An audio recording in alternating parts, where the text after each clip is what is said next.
ድራማው የሚጀምረው ኤፍሱን በተባለች ወጣት የቆዳ ሐኪም ሲሆን በቀላል ክሊኒክ ውስጥ ትሰራለች። በነዋሪዎቿም እጅግ በጣም ተወዳጅ ነች። ምክንያቱም ክፍያዋ እጅግ በጣም ዝቅተኛ ስለሆነና ብዙ ጊዜ የገጠር ነዋሪዎችን በራሷ ወጪ ስለምታክም ነው። በመሰረቱ ኤፍሱን በኒውዮርክ ዩኒቨርሲቲ የፕላስቲክ ቀዶ ጥገና ተምራ የነበረች ቢሆንም ይህም ሙያ ትታ ወደ ቆዳ ስፔሻሊስት ያተኮረችው የገጠር ነዋሪዎች ያለማቋረጥ በቆዳ በሽታ ስለሚሰቃዩ ነበረ።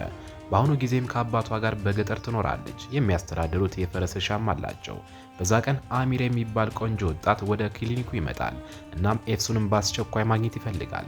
የኤፍሱን ጸሐፊና ጓደኛ የሆነችው ኢኖር ስታየው በውበቱ ተገርማለች። በፍጥነትም ወደ ኤፍሱን ዘንድ ሄዳ ቆንጆ ወጣት ሊያገኛት እንደሚፈልግ ትነግራታለች። ኤፍሱን ደግሞ እንደ ሁልጊዜው የሚያስቸግር የሽያጭ ወኪል እንደሆነ ትገምታለች። እናም እንድታባረረው ትጠይቃታለች። ከስራ በኋላም አሚር ኤፍሱንን ተከትሎ እስከ ቤቷ ድረስ ይሄዳል። እናም ራሱን ያስተዋውቃታል። ፐርቪን ለሚባሉት እናቷ ሹፌር እንደሆነና እሷ ለማግኘት ወደዚህ እንደመጣም ይነግራታል። ኤፍሱን የእናቷን ስም ስትሰማ በጣም ትበሳጫለች እና ይህች ሴት የ12 ዓመት ልጅ እያለች እንደተወቻት የውበት ማዕከል ለመክፈትም ወደ ኢስታንቡል እንደሄደች ትነግረዋለች። ስራዋን ከብቸኛ ልጇ አስፈልጣለች እና የእናቷን ስም መስማት ስለማትፈልግ አብራው መሄድ እንደማትችል ነግራ ይቅርታ ትጠይቀዋለች። ግን አሚር እናቷ ልትሞት እንደሆነና እሷን ለመጨረሻ ጊዜ ማየት እንደምትፈልግ ሲነግራት ኤፍሱን ትደነግጣለች። ልቧም ይለዝብና አብራው ለመሄድ ትስማማለች። በማግስቱ ኤፍሱን ከአሚር ጋር ወደ እናቷ የውበት ማዕከል ስትደርስ እናቷ በእግሯ ቆማ ደህና መሆኗን ስታይ ትገረማለች። የእናቷ በሽታ ውሸት መሆኑንም ትረዳለች። ልትጎበኛት እንድትስማማ ለማድረግ የተደረገ ማታለያ ነበረ። ኤፍሱን በንዴት ሕይወቷን ካበላሸች በኋላ ከሷ ምን እንደምትፈልግ ትጠይቃታለች። ፐርቪን ደግሞ ቀዶ ጥገና ራሷ እንደምታደርግና ከቀዶ ጥገና በኋላም ለረጅም ጊዜ አካላዊ ረፍት እንደምትወስድ ትነግራታለች። በሆስፒታል ውስጥም ቀዶ ጥገና ማካሄድ ወይም ማስተዳደር አትችልም። ለዚህም ነው ስራዋን እንድትይዝና ስራ አስኪያጅ እንድትሆን የምትፈልገው። ምክንያቱም እሷ የምትተማመንባት ብቸኛ ሰው ስለሆነች ነው። ኤፍሱን ግን እናቷን ለመርዳት ሙሉ በሙሉ ትቃወማለች። ግን እናቷ እምቢ ካለች የእርሻ ቦታውን እንደምትወስደው በማስፈራራት ታስገድዳታለች። ምክንያቱም የፈረስ እርሻው በፐርቪን ስም ነውና። ኤፍሱን አባቷን ታስታውሳለች። እናም እርሻው ብቸኛ የገቢ ምንጫቸው ስለሆነ በጣም ታዝናለች። በመጨረሻም የእናቷን ጥያቄ ለመቀበል ትገደዳለች። እናቷም በውበት ማዕከል ውስጥ ትወስዳታለች። በክሊኒክ ውስጥ ካሉት ታዋቂ የፕላስቲክ ቀዶ ጥገና ሐኪሞች ጋርም ታስተዋውቃታለች። እሱም የንግድ አጋሯ ልጅ ማለትም አሚር ነበረ። ኤፍሱን አሚር እንደዋሻትና ሹፌር እንዳልሆነ ስታውቅ ትደነግጣለች። እናም በጥፊ ትመታዋለች። አሚር ደጋግሞ ስለዋሻት ንዴቷን እንደተረዳ ይነግራታል። ግን ከመምታት ይልቅ ማመስገን ነበረባት፣ ምክንያቱም ከእናቷ ጋር እንድትገናኝ አድርጓልና። በማግስቱ አንድ ታካሚ ወደ ሆስፒታል ሲመጣ አሚር የኤፍሱንን አስተያየት በታካሚ ሁኔታ ላይ ስለሚፈልግ በስብሰባው ላይ እንድትገኝ ይጠይቃታል። ኤፍሱን ደግሞ ስለማይወዳት አስተያየቷን ለምን እንደሚፈልግ ትጠይቀዋለች። እሱም ለእናቷ በሁሉም ቀዶ ጥገና ላይ እንደሚያሳትፋት ቃል ስለገባላት እንደሆነ ይነግራታል። ሁለቱም ከታካሚው ጋር ይቀመጣሉ። እናም ታካሚው በመጽሔት ላይ ያለ የአንድ ቆንጆ ሰው ምስል አሳይቷቸው ልክ እንደዚያ ሰው መሆን እንደሚፈልግ ይነግራቸዋል። ኤፍሱንና አሚርም ደግሞ በመገረም እርስ በርሳቸው ይተያያሉ። ምክንያቱም በታካሚውና በምስሉ ላይ ባለው ሰው መካከል ምንም ንጽጽር የለምና። ታካሚው እሱን ለመምሰል ቀዶ ጥገና ሳይሆን ተአምር ያስፈልገዋል። ግን አሚር እንደዛ ሰው እንዲመስል የማይቻለውን ሁሉ እንደሚያደርግ ያረጋግጥለታል። ኤፍሱን በፍጥነት አሚርን ለብቻው ወስዳ ቀዶ ጥገናውን እንደማትስማማ ትነግረዋለች። ምክንያቱም በዚህ መንገድ የታካሚውን አካል ስለሚያበላሽ እሱ የስም ማስወገድና ቅርጽ ማስተካከል እንዲሁም የፊት ቀዶ ጥገና ማድረግ ይኖርበታል። ሰውየው ደግሞ ወደ 70 ዓመቱ ተጠግቷል እና ቀዶ ጥገናው ሊበላሽ ይችላል ትለዋለች። አሚር በሁሉም ሰራተኞቹ ፊት ይናደድና ስራውን እሷ ልትነግረው እንደማትችል ይነግራታል። ከዚያም ይተዋትና ይሄዳል። በምሽት ከስራ በኋላ ኤፍሱን ከሰራተኞች ጋር ወደ ምሽት ክበብ ትሄዳለች። እናም አሚር ሴቶችን ለፕላስቲክ ቀዶ ጥገና ሲጋብዝ ትመለከተዋለች። ኤፍሱን በጣም ትናደዳለች። እናም ከመሰብሰቢያ ቦታው ትሄዳለች። በማግስቱ የፐርቪን ማዕከል በኢስታንቡል ደረጃ የላቀ የውበት ማዕከል ሽልማት አሸንፎ የነበረ በመሆኑ ድግስ ተዘጋጅቷል። አሚርና ኤፍሱን ደግሞ ወላጆቻቸው በሌሉበት የማዕከሉ አጋር ስለሆኑ ሽልማቱን መውሰድ ነበረባቸው። አሚር ኤፍሱን ቀሚስ ለብሳ ሲያየት በውበቷ ይደነቃል። ከጥቂት ጊዜ በኋላም ሰራተኞቹ ፌሊዝ እንደመጣች ለአሚር ይነግሩታል። ሁሉም በፍጥነት ከእርሷ ለመደበቅ ይሄዳሉ። ኤፍሱን ፌሊዝ ማን እንደሆነች ለምን እንደሚፈሯትም ትጠይቃለች። ሰራተኞቹ ፌሊዝ የአእምሮ በሽተኛና በአሚር ፍቅር የተነሳ እብድ እንደሆነች ይነግሯታል። እሱ ሊያገኛት ስላልፈለገ እንደውም አንድ ጊዜ ቤቱንና መኪናውን በሳት እንዳቃጠለችውም ይነግሯታል። ፌሊዝ ወደ እነሱ እየመጣች ነውና ኤፍሱን በፍጥነት እንዲስማት ትጠይቀዋለች። እሱም እንዲሁ ያደርጋል። ግን ፌሊዝ ስታልፍ አሚር መሆኑን አላስተዋለችምና መንገዷን ትቀጥላለች። ከዚያም በኋላ አሚር ተበሳጭቶ ከኤፍሱን ይርቅና ይህን ድርጊት እንደማይደገም ይነግራታል። ከዚያም ሽልማቱን ለመቀበል ይሄዳል። በማግስቱ ሆስፒታሉ በሙሉ ኤፍሱንና አሚር እንደተሳሳሙ ያውቃል። እናም ሁሉም አይኖች በእነሱ ላይ ናቸው። በእርግጥ አሚር ተበሳጭቷል። ምክንያቱም ባለፉት ዓመታት በሰራተኞቹ ፊት ጠብቆ የነበረውን ክብሩንና ስልጣኑን በኤፍሱን በቸልተኝነት ድርጊት ምክንያት ጠፍቷል። በዚያ ቀን አሚር አስፈላጊ ቀዶ ጥገና ነበረውና ኤፍሱን በእርግጥም ጎበዝ ሐኪም መሆን አለመሆኑንና ከአባቱ ይልቅ በሆስፒታል ውስጥ አጋር መሆን የሚገባው መሆኑን ለመለየት መገኘት ነበረባት። ምክንያቱም እናቷ ያለማቋረጥ እንድትከታተለው ጠይቃታለች። ቦታውን የሚገባው መሆኑን ለማረጋገጥ ጭምር ነበር ይህን የምታደርገው። ግን ከቀዶ ጥገናው በፊት ኤፍሱን ሄዳ ባለፈው ቀን ስለሰራችው ነገር ይቅርታ ትጠይቀዋለች። እናም ስህተቱ እንደማይደገምም ቃል ትገባለች። ኤፍሱን በአሚር ላይ በቀዶ ጥገናው ወቅት ትከታተለዋለች። እናም በእርግጥ ጎበዝ ሐኪም መሆኑን ትገነዘባለች። የአሚር እናት ሰርፒል የተባለች ሴት ልጇን የሳመች ሴት እንዳለች ስታውቅ እሷን ለመተዋወቅ ወደ ክሊኒኩ ትሄዳለች። እናም ኤፍሱንን ቦቶክስና ፊለርስ እንድትሰጣት ትጠይቃታለች። እሷም ጎበዝ ዶክተርና እጇ ቀልጣፋ እንደሆነም ትነግራታለች። በማግስቱም ማታ ለራት እንድትመጣ ትጋብዛታለች። አሚር ኤፍሱን የፐርቪን ልጅ መሆኗን እንዳትናገር ይጠይቃታል። ኤፍሱን ምክንያቱን ስትጠይቀውም እናቷ ልጅ እንዳላት ማንም እንዲያውቅ እንደማትፈልግ ይነግራታል። ግን ለምን እንደሆነ አልገባውም። ኤፍሱን በሐዘን እናቷ ሁልጊዜ ከእናትነት ሐሳብ እንደምትፈራና ሁልጊዜም ጥሩ እናት መሆን እንዳልቻለች ትነግረዋለች። ለዚያም ነው እሷ ገና ትንሽዬ ልጅ እያለች የተወቻት።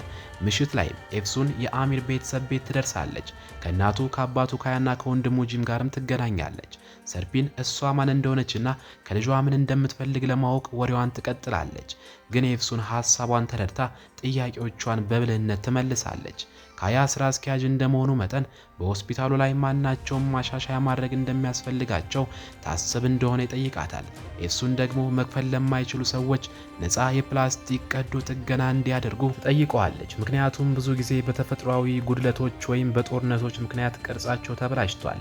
ይህም በአይምሯቸው ላይ መጥፎ ተጽዕኖ እንዳደረሰባቸው ትናገራለች።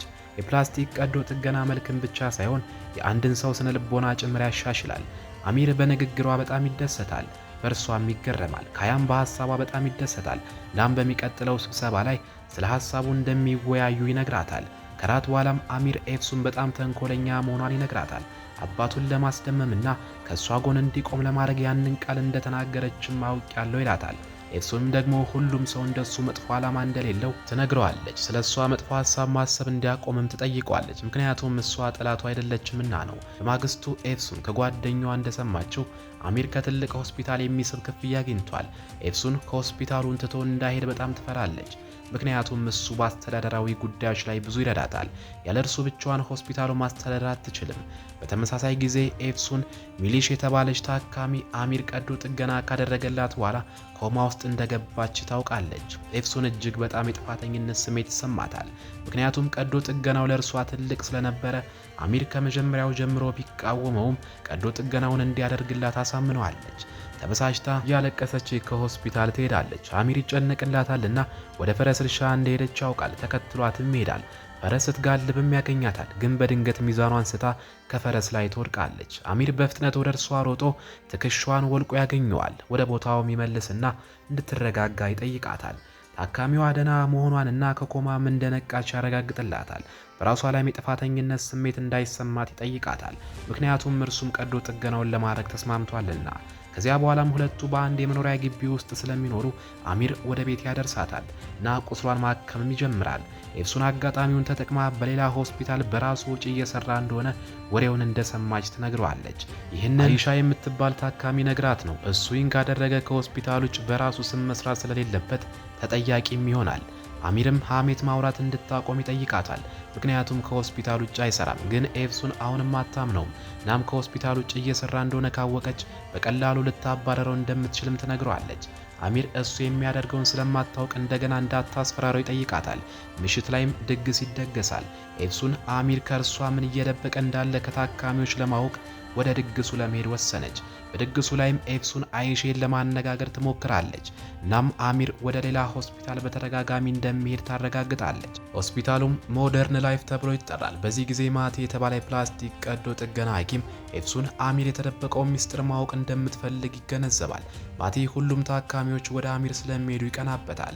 ስለዚህም በቀዶ ጥገናው ጊዜ የአሚርን ቦታ ተክቶ ለመስራት ይስማማል። በምላሹም ስለ አሚር የምትፈልገውን መረጃ ሁሉ ይሰጣታል።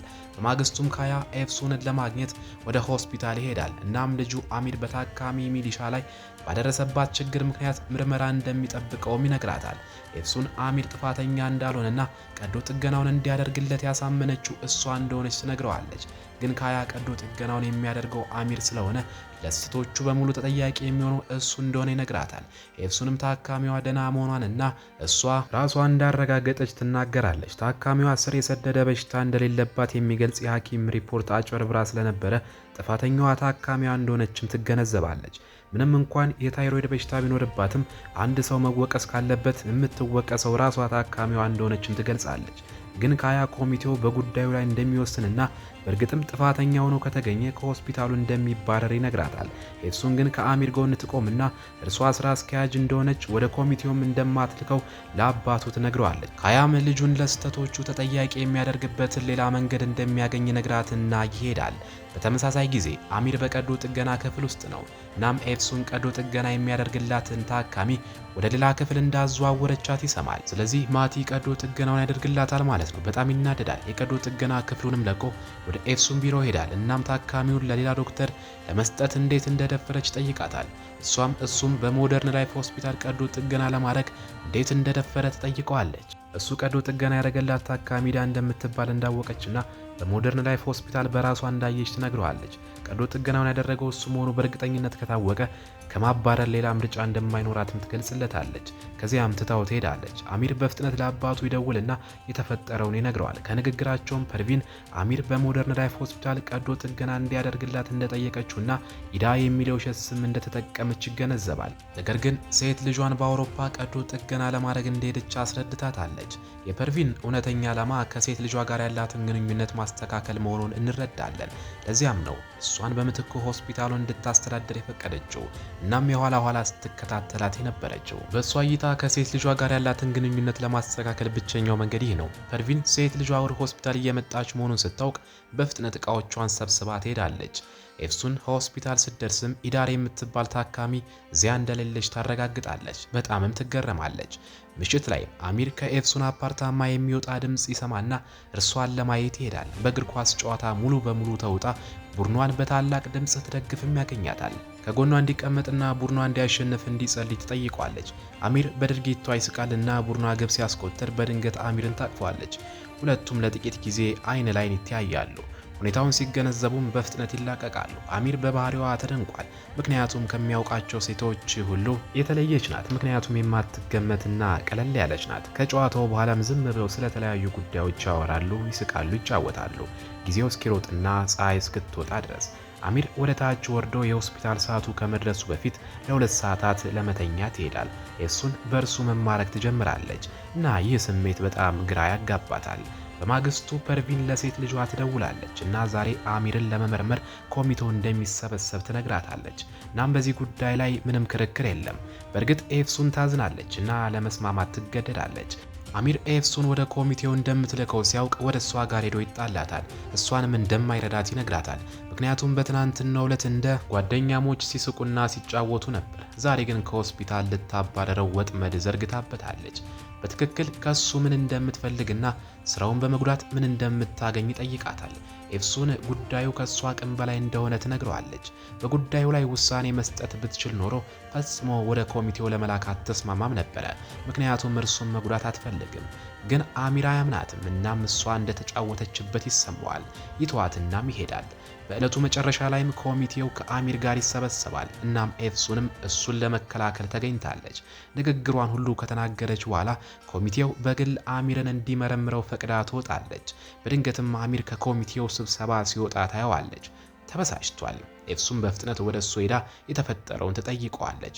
ኮሚቴው ለአንድ ሳምንት ከሆስፒታል እንዳገዱት ይነግራታል። ታዲያ ይህ ሁሉ የሆነው በእሷ ምክንያት እንደሆነም ጭምር እሷም በዚህ ሁኔታ ውስጥ ሆኖ መኪና እንዳይነዳና ከጎኑ እንድትሆን እንዲፈቅድላት ትለምነዋለች። ምክንያቱም አደጋ ሊያደርስ ይችላል። ግን እሱ ብቻውን መሆን እንደሚፈልግ ይነግራትና ትቷት ይሄዳል። ሌሊቱን በሙሉ ኤፍሱን ስለ አሚር እያሰበች ትቆያለች። እሱ ላይ ስለሆነው ነገር በጣም ስላዘነች መተኛት አልቻለችም ነበረ። በማግስቱም ኤፍሱን ወደ ሆስፒታል ስትደርስ ሆስፒታሉ በሁከት ውስጥ እንዳለ ታገኛለች።